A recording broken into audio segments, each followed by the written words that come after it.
Jéhovah, Saint, Jésus-Christ, Saint, Saint-Michel, Saint, Dieu Tout-Puissant, Saint, Dieu de Chauffard, Saint, Dieu d'Abraham, d'Isaac et de Jacob. Saint. Nous voulons parler de toi. Accorde-nous la grâce Amen. au nom de Jésus-Christ. Amen. La vie et l'œuvre du prophète Josué. Hébreux 11, 30 à 34 sur nos textes de base. C'est par la foi que les murailles de Jéricho tombèrent après qu'on en eut fait le tour pendant 7 jours. Oui. C'est par la foi que Rahab la prostituée ne périt pas avec les rebelles parce qu'elle avait reçu les rations avec bienveillance. Et que dirais-je encore? Car le temps me manquerait pour parler de Gédéon, de Barak, de Samson, de Jephthé, de David, de Samuel et des prophètes, qui par la foi vainquirent des royaumes, exercèrent la justice, obtinrent des promesses, fermèrent la gueule des lions. Wow. Alléluia. Alléluia. La vie et l'œuvre du prophète Josué. On ne vit qu'une seule fois.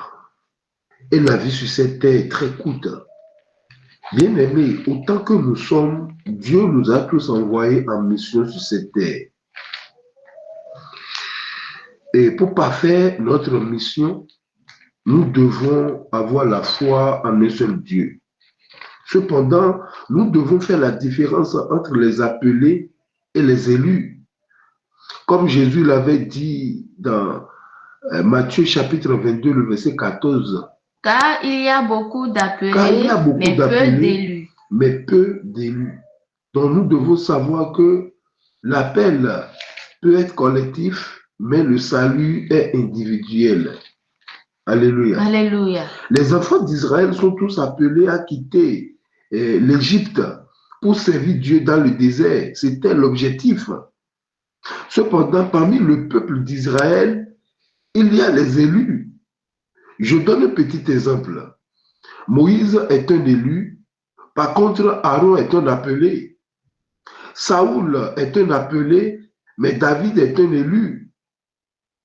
Les disciples sont tous appelés, cependant Pierre est un élu.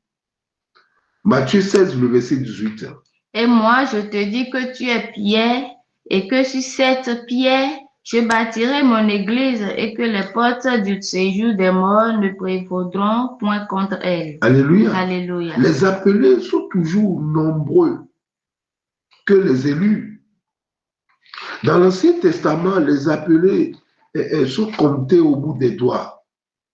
Josué, fils de Nun, est un élu. D'abord, Nun signifie postérité. Alléluia. Alléluia. La vie de Josué est décrite comme suite.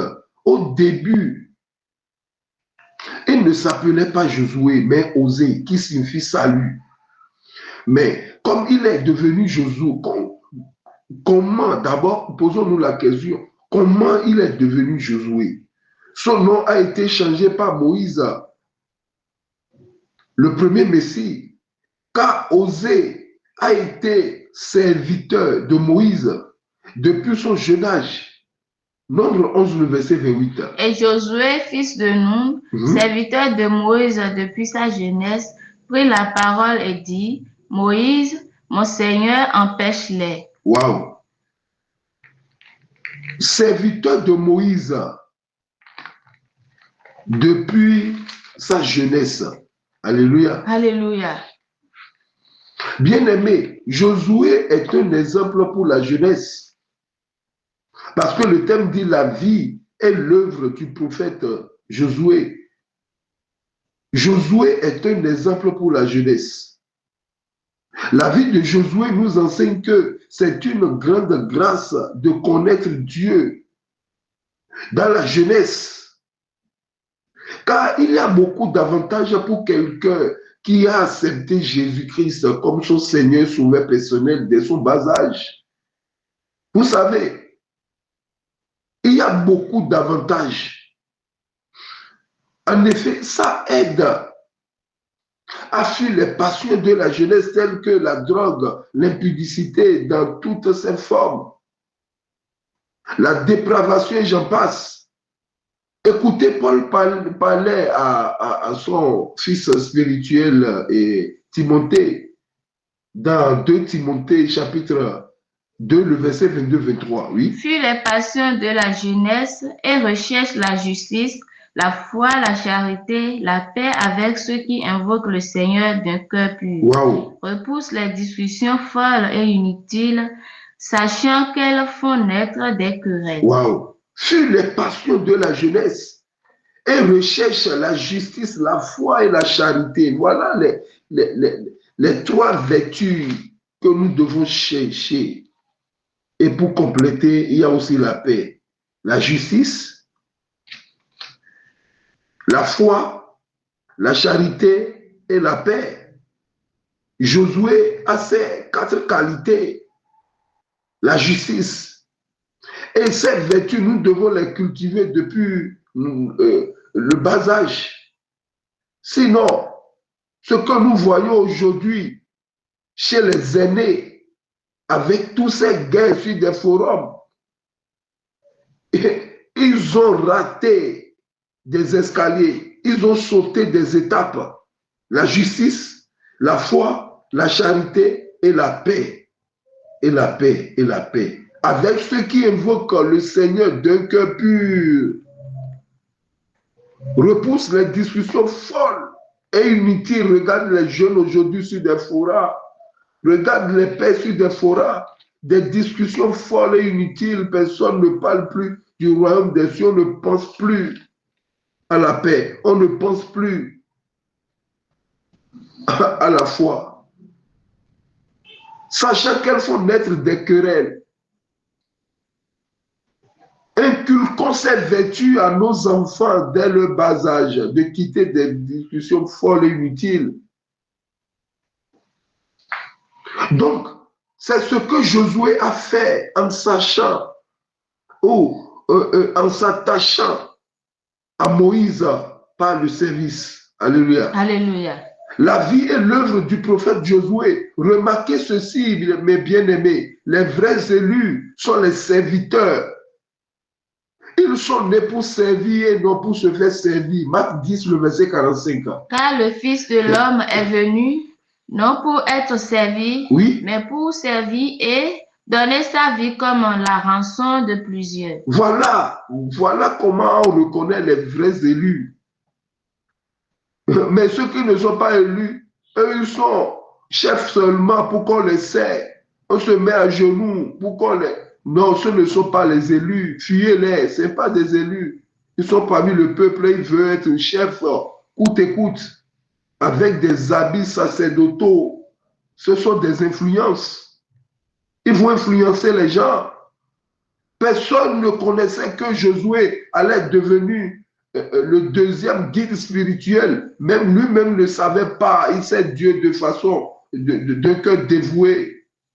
Chers frères et sœurs en Christ, retenez ceci. Avant que Dieu ne te donne la clé de ta destinée, il doit te connecter à un homme ou à une femme. Alléluia. Alléluia.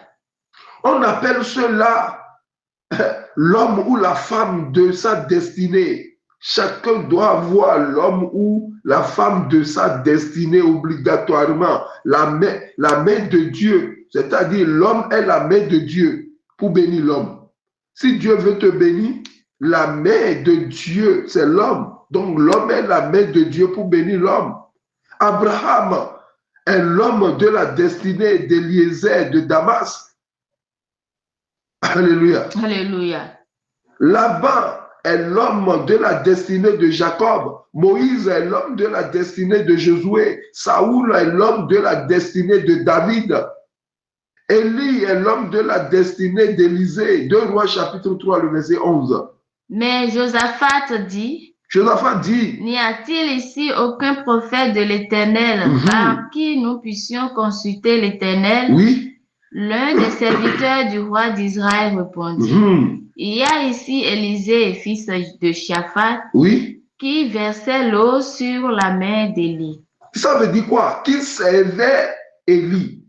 Jeune, ton tour viendra, mais avant ton tour, tu dois servir quelqu'un d'abord. Mais ce que nous voyons aujourd'hui, personne ne veut servir personne. Tout le monde veut être chef. Dans quel pays, dans quelle congrégation tout le monde veut être chef? Alléluia. Alléluia. Donc comprenez ceci. Quand on rencontre l'homme ou la femme de sa destinée, la première des choses, c'est la fidélité. Deuxième des choses, l'assistance. Troisième des choses, loyauté. Vous devez avoir ces trois choses. La fidélité, l'assistance et la loyauté. Si quelqu'un n'a pas ces choses, il ne rentrera jamais dans sa destinée. Alléluia. Alléluia. Donc Josué est connu surtout comme l'assistant de Moïse. On ne l'a pas montré premièrement comme leader, non. Josué est l'assistant de Moïse qui lui a succédé. C'est Josué qui a succédé Moïse à sa mort et a dirigé les Israélites pendant la conquête de la terre promise. Donc, Dieu est un Dieu générationnel. C'est pas ton tour, attends ton tour. Géaz n'a pas compris ça. Géasi n'a pas compris la fidélité, l'assistance et la loyauté. Regardez comment il est terminé. Beaucoup de jeunes veulent terminer comme ça parce que c'est l'argent, l'argent, l'argent, l'argent, l'argent et on n'est plus loyal. Josué est considéré comme un des plus grands chefs militaires de l'histoire biblique. Alléluia. Alléluia. Pour sa conquête de la terre promise, en 7 ans, je dis bien en 7 ans, et voilà, il est considéré comme un des plus grands chefs militaires de l'histoire biblique. Donc retenons ceci, dans la vie de Josué, il y a la fidélité, il y a l'assistance, il y a le service et il y a la loyauté. Voilà les trois vertus qui ont fait de Josué un grand chef militaire. La vie et l'œuvre du prophète Josué, d'après moi, je dis moi personnellement, d'après moi, Josué peut être considéré comme l'un des plus grands généraux de l'histoire humaine. Je dis l'un des plus grands généraux, parce que c'est un général de l'histoire humaine. Josué est mentionné pour la première fois dans la parole de Dieu en Exode chapitre 17. Alléluia. Alléluia. Depuis lorsque Moïse est revenu du désert, que Dieu l'a envoyé en tant que Dieu pour Pharaon, c'est depuis ce temps que Josué a cru en Dieu de Moïse, en Jéhovah. C'est depuis ce temps, depuis sa jeunesse, il a cru. Car il sait qu'un jour nous devons quitter ici. Il sait que Joseph avait déjà parlé et que Dieu va nous visiter. Il a consulté, il a eu la connaissance. Aujourd'hui, est-ce que la jeunesse a eu la connaissance de l'enlèvement? Alléluia. Alléluia. Pour la première fois qu'on l'a mentionné, c'était en Exode 17. Écoutez, sa première apparition dans la parole de Dieu, dans la Bible, Exode 17, verset 9. Alors Moïse dit à Josué, choisis-nous des hommes, sors et combat Amalek. Demain, je me tiendrai sur le sommet de la colline, la verge de Dieu dans ma main. Donc, si quelqu'un n'est pas un bon serviteur, Jésus-Christ ne le connaît pas. Le premier Messie, c'est Moïse. Deuxième Messie, c'est Jésus. Mais quand est-ce qu'on a appelé le nom de Josué pendant que le camp, le peuple de Dieu est en crise? Tu fais quoi pour Dieu? Est-ce que tu procures la paix? On a mentionné le nom de Josué lorsque Moïse a un problème. Est-ce que tu résous des problèmes? Est-ce que quand il y a des problèmes, on te prend comme une pièce à conviction? Ou bien c'est toi qui es le problème de l'Église? Josué n'a pas été le problème de Moïse, mais une solution, une pièce maîtresse. Quand l'Église est en crise, qu'est-ce que tu fais pour apporter la paix? Il a dit, cherchez la paix et la sanctification sans laquelle nul ne verra Dieu. Si Josué était un impudique, est-ce que Moïse allait l'appeler au temps de crise? Voilà, Josué est un général confirmé de l'armée d'Israël. C'est un général. Amalek signifie incarnation du mal absolu sur terre. C'est ça, Amalek. Amalek a attaqué le camp de Dieu. Voilà que les impudiques ont attaqué l'église aujourd'hui. Les Amalek d'aujourd'hui, ce sont les célestes. Parmi les célestes aussi, il y a encore les Amalek, l'incarnation du mal absolu sur cette terre. Ils sont là pour dévorer, pour détruire la diffamation, les clameurs, les balivènes. Donc Amalek est un ennemi. Alléluia. Alléluia. Les ennemis de l'église aujourd'hui sont à l'interne. Ils ont cherché de faire jusqu'à ils sont rentrés à l'intérieur. Amalek est un ennemi, on le combat. C'est pourquoi, dans le récit de la bataille contre les Amalécites, écoutez, Exode 17, verset 13. Et Josué vainquit Amalek et son peuple au tranchant de l'épée. Mais c'est ça. Josué fut victorieux d'Amalek, de son peuple au tranchant de l'épée. Quel secret? On peut être tenté de conclure que ce sont ses compétences militaires qui lui ont permis d'emporter la victoire. Mais le reste du passage montre qu'il en est tout autrement. Le verset 11. Lorsque Moïse élevait sa main, Israël était le plus fort. Oui. Et lorsqu'il baissait sa main, Amalek était le plus fort. Quelle combinaison!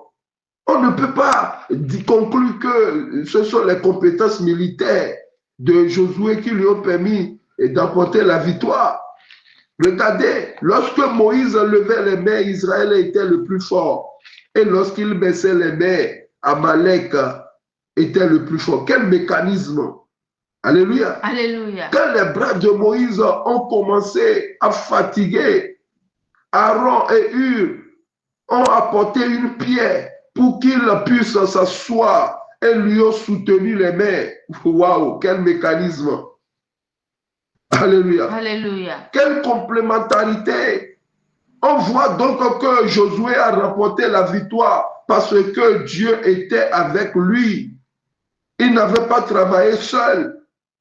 Donc, Amalek est un ennemi, symbole et synonyme, oui, de l'argent. Car l'argent aussi est un ennemi et on doit le gagner. L'argent est Amalek, un ennemi. Donc, Amalek est symbole et synonyme de l'argent. Alléluia. Alléluia. Amalek est un ennemi, symbole et synonyme du monde. Jacques 4, le verset 4. Adultère que vous êtes, oui. Ne savez-vous pas que l'amour du monde est inimitié contre Dieu? Celui donc qui veut être ami du monde sera ennemi de Dieu. Waouh! Et celui qui est ami de Dieu est automatiquement ennemi du monde. Aujourd'hui, tout le monde veut être ami du monde. Le monde est un système du diable, le système que le diable a mis en place pour pouvoir nous rebeller contre Dieu. Alléluia. Alléluia. Amalek est un ennemi, symbole et synonyme de la stérilité, de la mévente, les échecs chroniques, l'infertilité, la méchanceté, la honte, et j'en passe. Car tenez-vous bien, la guerre contre Amalek, Dieu l'a déclaré et a perpétuité. Dieu l'a déclaré perpétuel. Exode 17, le verset 16. Il dit, parce que la main a été levée sur le trône de l'Éternel, il y aura guerre de l'Éternel contre Amalek de génération en génération. Waouh! De génération en génération. Aujourd'hui, nous combattons l'infertilité, la méchanceté. Aujourd'hui, nous combattons l'échec. Nous combattons la honte. Alléluia. Alléluia. Nous combattons même l'argent. Nous combattons maman. Mais comment gagner cet ennemi redoutable, Amalek, qui est Amalek. Comment le gagner? Nous allons gagner Amalek à la manière de Josué. Tous ces ennemis que j'ai cités, argent, impudicité, mévente, échec chronique, la malchance et la honte, etc.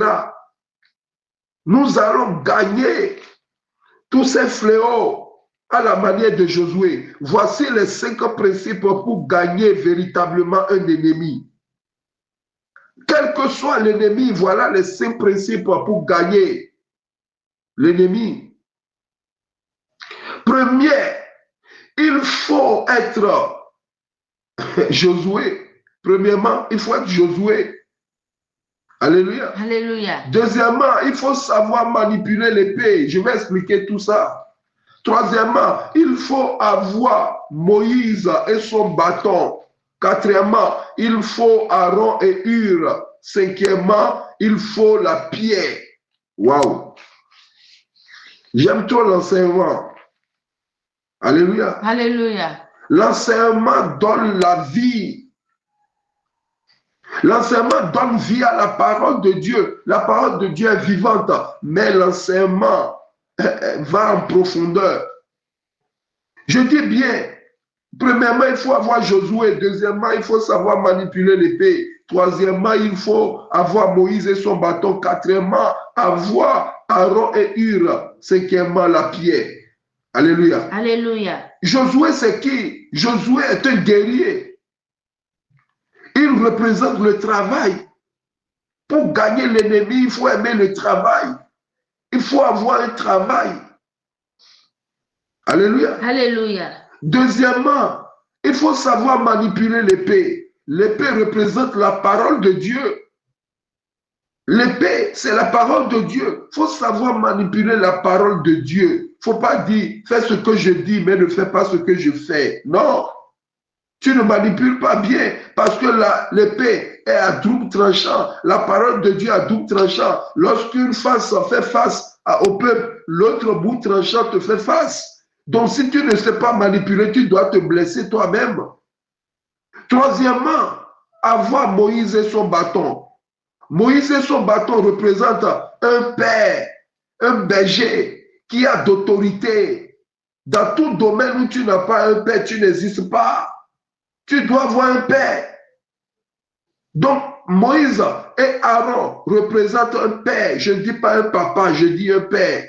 Aaron et Hur représentent l'église, la communauté. Il ne faut pas être seul pour dire je veux gagner l'ennemi. Alléluia. Alléluia. Un seul brebis de balai, on peut le casser. Mais quand le balai est attaché avec corde, on ne peut pas le briser. Alléluia. Alléluia. Un seul charbon ne peut pas faire le feu.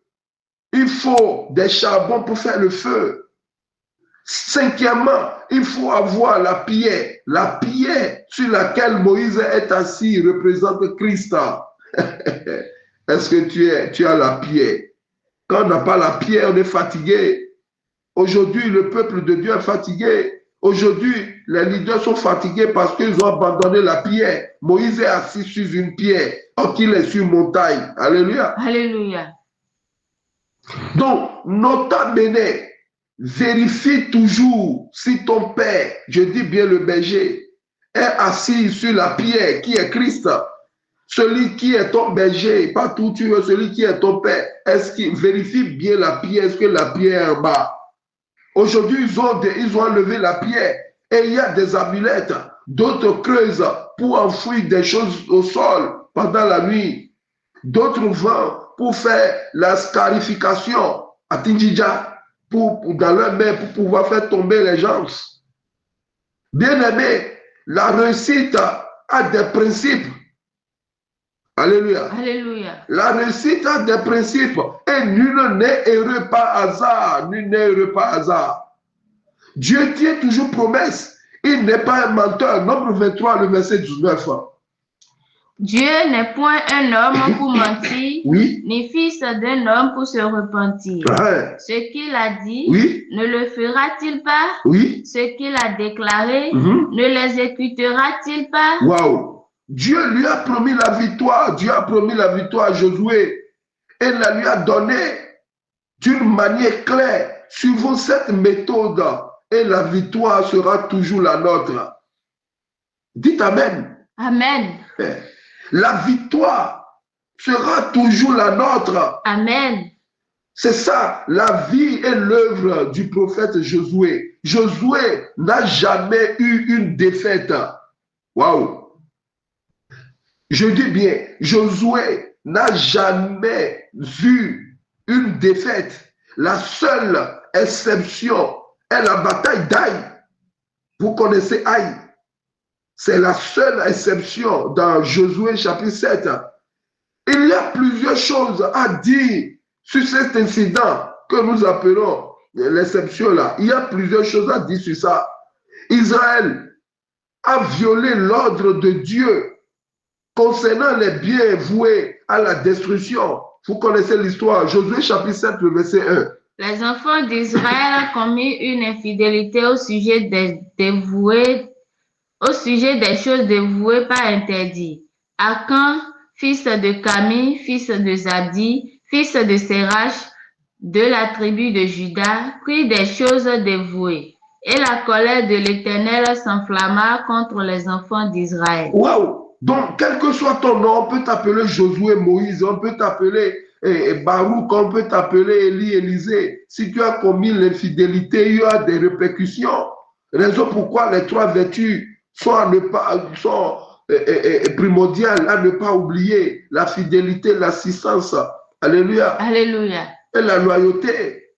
Donc, c'est l'exception. Alors que Dieu avait ordonné aux Israélites de tout dévouer par interdit. Josué chapitre 6, le verset 17. La ville sera dévouée à l'Éternel par interdit. Wow. Elle et tous ceux qui s'y trouvent, mais on laissera la vie à Rahab, la prostituée, et à tous ceux qui seront avec elle dans la maison, parce qu'elle a caché les messagers que nous avions envoyés. Donc c'était la clause. Alléluia. Alléluia. C'était le contrat. Tout sera dévoué, pas interdit. Un homme nommé Akan a gardé pour lui du butin de la bataille de Jéricho. Alléluia. Alléluia. À cause de cela, Dieu a jugé tout le peuple en ne lui accordant pas la victoire contre Aï. À noter aussi que Dieu ne leur a pas clairement ordonné d'attaquer Aï. Je pèse bien mes mots. Dieu ne leur a pas clairement ordonné d'attaquer Aï. Non. Comprenez ceci. Dieu ne leur a pas envoyé à Aï. La bataille de Aï est une volonté de l'homme et non celle de Dieu. Or, aucune œuvre humaine n'a jamais été parfaite. Ça nous amène rien que des problèmes. Josué chapitre 7, le verset 4 à 11, 4 à 5 du moins. 3000 hommes environ se mirent en marche, mais ils prirent la fuite devant les gens d'Aï. 3000 hommes, oui. Les gens d'Aï leur tuaient environ 36 hommes. Ils les poursuivent, puis la portent jusqu'à Shebarim et les battirent à la descente. Le peuple fut consterné et perdit courage. Lis-moi encore le verset 5. Les gens d'Aï leur tuaient environ 36 000 hommes. Les gens d'Aï leur tuaient environ 36 hommes. Voilà, les gens d'Aï leur tuaient environ 36 hommes. Waouh! C'est ça. L'infidélité apporte toujours l'échec. La désobéissance amène toujours le mécontentement. À chaque fois, tu as des défaites. À chaque fois, tu es dans l'humiliation. Pose-toi même la question, qu'est-ce que je fais? Est-ce que je suis fidèle? Souvenez-vous d'Akan. La honte d'Akan. Souvenez-vous de Saoul avec le roi Agag. Dieu l'a dit de tuer et il a fait des réserves. Il n'a pas été fidèle. Souvenez-vous de Salomon et les femmes étrangères. Dieu l'a dit de ne pas se marier avec les femmes étrangères, mais Salomon est parti au plafond. Aïe et Jéricho, un jour on va traiter un thème sur les batailles d'Aïe et Jéricho. Parce que ça a beaucoup d'enseignements. Dieu ne l'a pas envoyé à Aïe. Non. Ces deux batailles, Aïe et Jéricho, ces deux batailles sont racontées en parallèle afin de montrer que quand Dieu ouvre la voie, le peuple est victorieux. Mais quand l'homme suit son propre chemin, les efforts sont voués à l'échec. C'est ça qui a causé les 36 morts. C'est ça qui a causé la défaite de la bataille avec Aïe. Sinon, Josué n'a jamais eu une défaite. Alléluia. Alléluia. La bataille de Jéricho était celle du Seigneur, tandis que la bataille d'Aï ne l'était pas. Dieu a néanmoins rétabli la situation et a accordé la victoire au peuple, mais non sans lui avoir appris une leçon. Josué chapitre 7, le verset 11. Israël a péché, ils ont transgressé mon alliance que je les ai prescrite.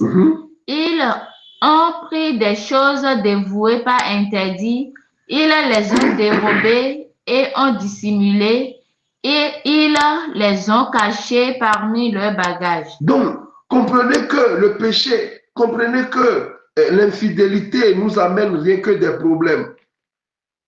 Donc, si tu vois le péché et tu veux commettre le péché, il faut faire ça bien, il faut savoir qu'il y aura des répercussions. Josué est un bon dirigeant. Le thème dit, la vie est l'œuvre du prophète Josué. Josué est un bon dirigeant, rempli des qualités ineffables.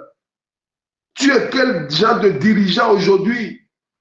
Est-ce que tes fidèles peuvent parler de toi dans de bon sens en disant que c'est un bon dirigeant? Il remplit des conditions ou bien il est rempli des qualités ineffables. Les qualités de Josué sont également manifestées par la solidité sans faille de sa foi en Dieu. En Nombre 13, lorsque les Israélites étaient arrivés aux frontières de la terre promise, Dieu a ordonné à Moïse d'envoyer 12 hommes, un pour chaque tribu d'Israël, afin d'explorer Canaan. Mais à leur retour, c'est ça, voilà le problème. À leur retour, ils ont rapporté que ce pays regorgeait des richesses. Ainsi que Dieu l'avait promis, ils ont vu ce que Dieu a dit. Mais lorsqu'ils étaient habités, c'est-à-dire la terre de Canaan était habitée par des grands et féroces guerriers qui vivaient dans des villes fortifiées avec des Néphilim. C'est-à-dire, les Néphilim aussi vivaient dans ces contrées. C'est des géants comparés aux Israélites. Comment ils peuvent penser comme ça? Est-ce qu'ils ont oublié ce que Dieu a fait? La vie et l'œuvre du prophète Josué. Josué et Caleb, seuls ont encouragé le peuple à en prendre possession. Nombre 14, 6 à 10. Et écoutez, parmi ceux qui avaient exploré le pays, Josué, fils de Nun, et Caleb, fils de Jephuné, déchirèrent leurs vêtements et parlaient ainsi à toute l'assemblée des enfants d'Israël.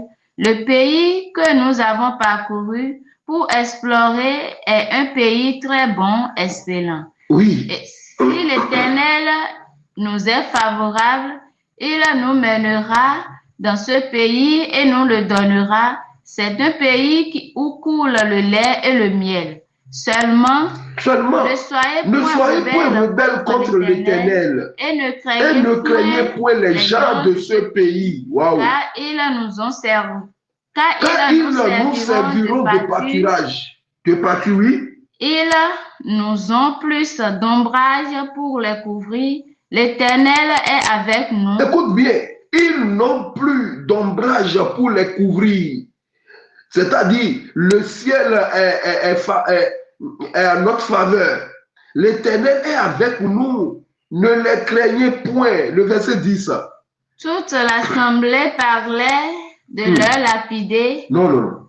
C'est-à-dire, je lis encore. Toute l'assemblée parlait de les lapider. Oui. Lorsque la gloire de l'Éternel apparut sur la tente d'assignation devant tous les enfants d'Israël. Voilà, devant tous les enfants d'Israël. Ils ont parlé avec foi et toute l'assemblée parlait de les lapider. C'est ça aujourd'hui la foule. On veut rester dans la religion et non dans la relation. Voilà, ils ont cherché à les lapider parce qu'ils ont parlé, ils ont proféré une parole remplie de foi. C'est ça l'œuvre du prophète Josué. La foi, c'est de voir l'invisible, de faire l'impossible. La foi, c'est de faire face au danger. La foi, c'est pas de fuir. La foi n'est pas l'absence de la peur, mais de compter sur Dieu et faire face à la peur. Alléluia. Alléluia. Une qualité qui distinguait Josué et Caleb du reste des Israélites est qu'ils croyaient en la promesse ou en les promesses de Dieu. Ils ne s'est pas laissé intimider par la grande taille de ses ennemis, ni par leur ville fortifiée, parce qu'ils connaissaient Dieu et se souvenaient de comment il les avait délivrés d'Égypte, la nation la plus puissante du monde à cette époque. Si Dieu les a délivrés de la nation la plus puissante du monde à cette époque, qu'en serait-il de Canaan? Voilà les enfants d'Israël. Dieu les a délivrés de la sorcellerie. Dieu les a délivrés des magiciens, des féticheurs. Mais est-ce que c'est l'argent que Dieu ne peut pas te donner? Et c'est là-dessus, Dieu est obligé de porter des bagues maintenant, de faire des scarifications. C'est maintenant que tu dois aller dans des brousses la nuit, au bord de la mer te coucher. Vraiment, c'est l'incrédulité. Il savait que si Dieu avait vaincu l'armée égyptienne, il pourrait certainement aussi s'occuper des tribus cananéennes. Pense bien, bien-aimé, dans la nuit, pendant que tu n'as aucune force, Dieu t'a protégé. Est-ce que c'est contre accident maintenant, Dieu ne peut pas te protéger? Qui t'a dit que c'est la sorcellerie, tu seulement pas accident? Dieu qui t'a protégé contre accident, est-ce que c'est contre la nourriture qui ne peut pas te protéger et tu as parti payer des bagues? Psaume 27, le verset 1-2.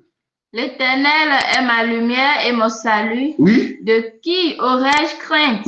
L'Éternel est le soutien de ma vie. Oui. De qui aurais-je peur? Waouh, c'est ça. De qui? Il posait des questions. Qui, si l'Éternel est avec nous, qui sera contre nous? Dieu a récompensé la foi de Josué et de Caleb en faisant d'eux les seuls Israélites de leur génération à ne pas périr dans le désert. Dieu récompense la foi et c'est pour cela qu'il est écrit que sans la foi, il est impossible d'être agréable à Dieu, car c'est Dieu le rémunérateur de ceux qui le cherchent. La vie et l'œuvre du prophète Josué. N'oubliez pas les 3 vertus d'un bon disciple pour une bonne relève de qualité: la fidélité, l'assistance, qui est le service, et la loyauté. Aujourd'hui, la loyauté a déserté le forum. La bouche qui te donne à manger, c'est cette même bouche que tu veux mordre. Le plus important dans les œuvres du prophète Josué est sa fidélité Et pour être fidèle à quelqu'un, il faut avoir la connaissance de la personne.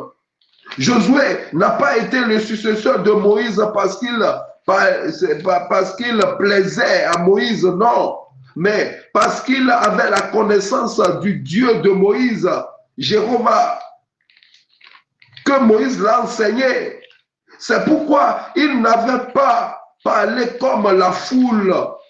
Alléluia. Alléluia. Écoutez ce que dit la foule, l'incrédulité de la foule, Nombre 14, versets 2 à 4. Tous les enfants d'Israël murmuraient contre Moïse et Aaron, Oui. Et toute l'assemblée leur dit, Que ne sommes-nous morts dans le pays d'Égypte, ou que ne sommes-nous morts dans le désert? Voilà les paroles qu'il proférait. L'incrédulité du peuple d'Israël a atteint son paroxysme quand on veut suivre Dieu dans la facilité. Voilà le résultat que ça donne. Nombre 14, le verset 4. Mais écoutez, il dit, ils vont loin, il dit, ne vaut-il pas mieux pour nous retourner en Égypte? Il dit, nommons un chef et retournons en Égypte. Ils vont lui dire, nommons un chef et retournons en Égypte. Ce sont les deux grands problèmes de l'Église aujourd'hui. Ils ont quitté l'Égypte géographiquement, mais spirituellement, ils sont encore en Égypte. Galates 5, le verset 1 a bien dit. C'est pour la liberté que Christ nous a affranchis. Oui. Demeurez donc fermes et ne vous laissez pas mettre de nouveau sous le joug de la servitude. C'est le problème que nous rencontrons aujourd'hui. Christ t'a délivré, il t'a libéré pour t'amener. Mais maintenant, toi-même, tu cherches l'indépendance. Or que le mot indépendant n'est pas biblique, mais la liberté. La liberté n'est pas l'indépendance et l'indépendance n'est pas la liberté. Dieu te rend libre, mais tu n'es pas indépendant. Non. Même les propos du peuple ont paralysé Moïse et Aaron. Ils tombaient sur leur visage en présence de toute l'assemblée réunie des enfants d'Israël. C'est là le nouveau leader Josué s'est mis debout pour la première fois devant le peuple. Alléluia. Alléluia. Pendant que les anciens leaders Moïse et Aaron sont à terre, le nouveau leader est debout. Pendant que l'Ancien Testament est à terre, le Nouveau Testament est debout. Pendant que Moïse est à terre, Josué, qui signifie Jésus, est debout et prêt pour conduire le peuple. Écoutez Nombre 14, versets 7 à 9. Et parlait ainsi à toute l'assemblée des enfants d'Israël. Josué s'est mis debout et a parlé aux enfants d'Israël, oui. Le pays que nous avons parcouru pour l'explorer est un pays très bon. Il a parlé bien, oui. Excellent. Excellent. Si l'Éternel nous est favorable, il nous mènera dans ce pays et nous le donnera. C'est un pays où coule le lait et le miel. Oui. Seulement, ne soyez point rebelles contre l'Éternel. Et ne craignez point les gens de ce pays, car ils nous serviront. Car ils nous serviront de pâture. Oui. Ils n'ont plus d'ombrage pour les couvrir. Merci. En parlant de la sorte, les propos de Josué ont séduit le cœur de Dieu, qui a fait une déclaration solennelle, le verset 30. Tu as fait une déclaration solennelle, oui. Le verset 30, Nombre 14. Vous n'entrerez point dans le pays que j'avais juré de vous faire habiter. Les incrédules ne rentreront pas à Canaan, oui. Excepté Caleb, fils de Jephuné, et Josué, fils de Nun. Eux, ils ont fait quoi? Ils ont proféré des bonnes paroles. Bien-aimés, la foi n'est pas seulement croire. La foi, c'est de bien parler, car la mort et la vie sont au pouvoir de la langue. Quiconque l'aime en mangera des fruits, a déclaré la parole de Dieu. C'est la foi. C'est la foi. Alléluia. Alléluia. Et comprenez ceci, la foi des hauts et des bas, même le père de la foi, Abraham, un temps soit peu, a douté de Dieu et lui a dit d'utiliser Ismaël. Les grands hommes de foi dont a cité Hébreu 11, le verset 30, ont connu des hauts et des bas. Hébreu 11, le verset 30. Test de base, test de base. Hébreu 11, le verset 30 à 34. La foi des hauts et des bas, oui. C'est par la foi que les murailles de Jéricho tombaient. Oui. Après qu'on en eut fait le tour pendant 7 jours. Oui. C'est par la foi que Rahab, la prostituée, ne périt pas avec les rebelles, parce qu'elle avait reçu les espions avec bienveillance. Le verset 33. Qui, par la foi, vainquirent des royaumes, exerçaient la justice, obtint des promesses, fermèrent la gueule des lions. Le verset 29. C'est par la foi qu'ils traversèrent la mer Rouge comme un lieu sec, tandis que les Égyptiens qui en firent les tentatives... Merci. Le verset 34 maintenant. Éteignirent la puissance du feu, échappèrent aux tranchants de l'épée, guérirent de leur maladie. Merci. Donc la foi fait beaucoup de choses. Aujourd'hui, tu cours derrière tout, mais sans la foi, fais beaucoup attention. La foi est un pouvoir. Alléluia. Alléluia. Josué a failli à Jéricho par la foi n'était pas cependant pas une défaite. Alléluia. Alléluia. Comprenez ceci, Josué nous donne un exemple de la foi. Pendant que Moïse est abattu, Josué s'est relevé. Ton berger peut être à terre. C'est pas ta fait. Toi, tu peux te relever. Alléluia. Alléluia. Mais regardez, à Jéricho, Dieu n'a pas dit à Josué d'envoyer les espions. Alléluia. Alléluia. À Jéricho, lorsque Dieu l'avait déjà assuré de sa victoire, puis son essai de confiance lors de la bataille d'Aï, Josué a envoyé des espions à Jéricho. Dieu ne l'a pas dit d'envoyer des espions à Jéricho parce que Dieu l'a déjà assuré. Donc, comprenez que ce n'est pas parce que tu es en défaite aujourd'hui ou parce que tu fais des erreurs aujourd'hui que tu ne veux pas progresser et dans la foi. Non, il ne faut pas décourager. Dieu soutient toujours un homme de foi. Waouh! La leçon essentielle à tirer de la vie de Josué, car le thème dit la vie est l'œuvre du prophète Josué. La leçon essentielle à tirer de la vie de Josué est que Dieu est fidèle à ses promesses. Il a promis à Abraham que sa descendance posséderait la terre promise.